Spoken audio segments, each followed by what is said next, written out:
Hi kiddos, this is Arati. Glad to meet you all today. In today's session, we are going to watch a story of two eagles. There is a surprise twist in the story and a science behind it. Enjoy and come back.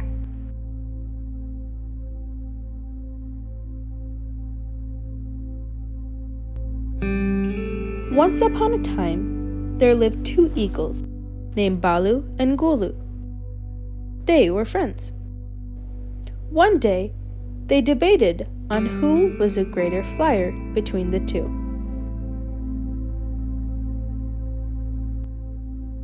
They decided to hold a contest, and whoever flew at a higher altitude and faster pace carrying weight would be considered great.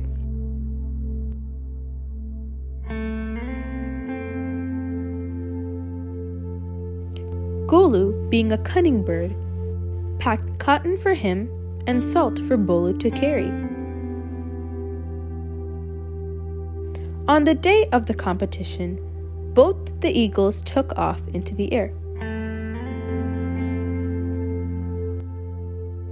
Golu could fly higher and faster than Bolu as he was carrying the cotton pack.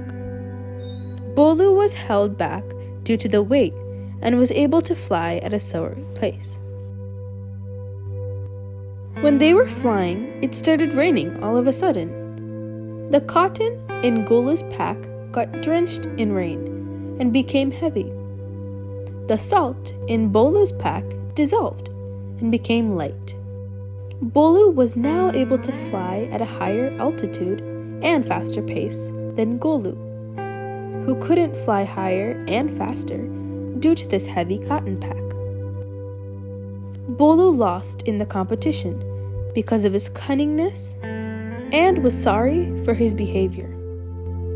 Moral of the story: good deeds always bring good consequences. So, children, we must choose to do good deeds for the betterment of our lives.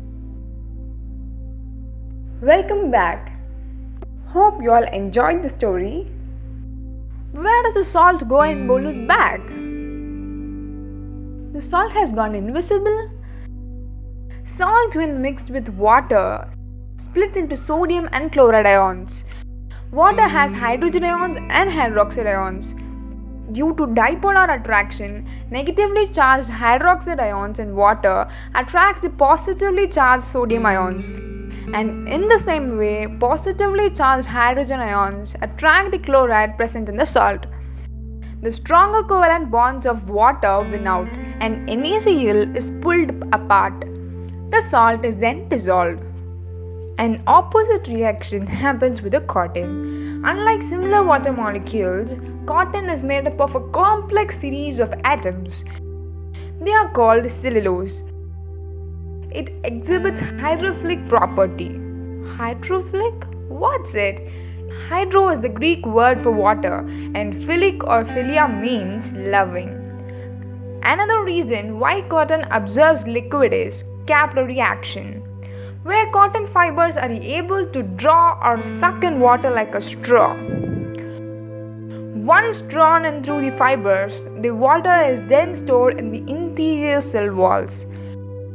Cotton is extremely moisture absorbing. It can absorb as much as 2700% of its own weight in moisture. This is why for hiking and mountaineering, cotton clothes are not advisable. Hope you enjoyed today's video. See you. Bye. Get to watch interesting videos like this by subscribing our channel, and don't forget to like and share.